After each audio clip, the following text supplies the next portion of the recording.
This was a lot easier than I thought. Oh my gosh, I'm such an idiot. I used a soapy toothbrush with water to clean my controller. I'm so stupid. I got soap on the circuit board.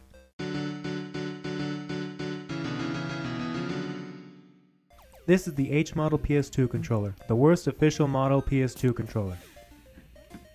Not because the buttons don't respond and it doesn't work, but because it's going to be a real pain to fix. All you need to fix these bad boys is a hot air station or soldering iron, solder, flux, SA1Q43A replacement membranes, an 18-pin connector, scissors or something similar, an AliExpress account, size 1 Phillips screwdriver, an iron will, and an unending patience. Are you sure about that? Let's get started! To get started, I'm going to remove the screws. Then I'll remove the motherboard and replace the old membrane, which is almost certainly the problem. But it's going to be a real pain to replace. Are you sure about that? Wait. This might be easier than I thought.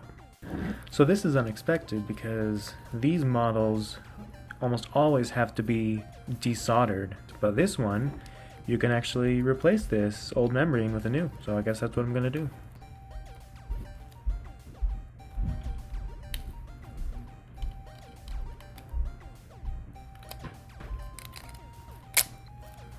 Anyway, the green membrane is the problem with the controller. They just stopped working due to the resistance going too high on all the pressure sensitive buttons, which if you didn't know the PS2 controller had. I'm gonna try cleaning the old membrane since it looks a bit corroded or something like that. It didn't work. But I placed the new membrane in and it seems to be working. Just had to double make sure it lined up correctly since it's missing one unnecessary connection or trace that the old membrane had, so it's a little bit small to fit in. It's so unexpected because I've fixed 6 H-model controllers and all of them needed desoldering to fix them. Before celebrating early, I'm going to put it mostly back together and fully test.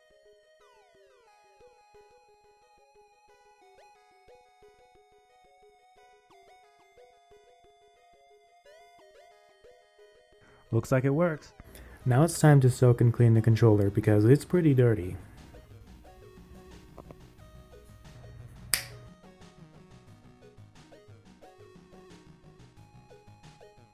Look at how dirty the water is after minutes of soaking. Now it's time to rinse off the plastic pieces. Oh my gosh, I'm such an idiot. I used a soapy toothbrush with water to clean my controller. I mean, I dipped it in alcohol, but I didn't rinse off the soap. I'm so stupid. I got soap on the circuit board. But it turns out I also creased the replacement connector too much and had to replace it with another new one that I had.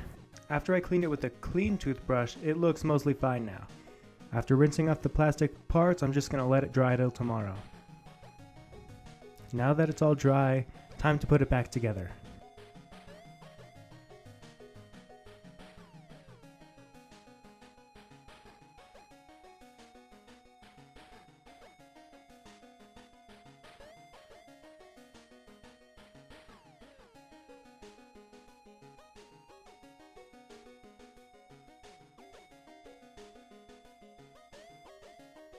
Here's what it looks like all clean,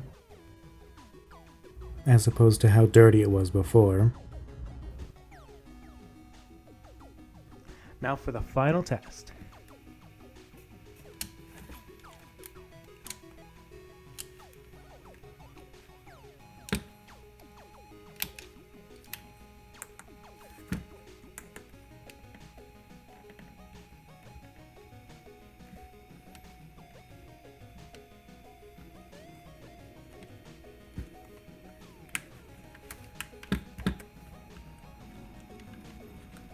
Okay, seems to be working perfectly. This is actually a lot easier than I expected, because it generally requires hot air soldering to fix these controllers. Turns out the hardest part of the project was scrubbing the plastic parts and waiting for them to dry. And also making sure I didn't break the motherboard with soap and water. Whoops! In conclusion, I expected the worst and only got second worst. So I'd say that was a win. Next time on Gavzillo. Gavzillo tries to fix a PS1. Will he be able to fix it? Click these buttons to find out!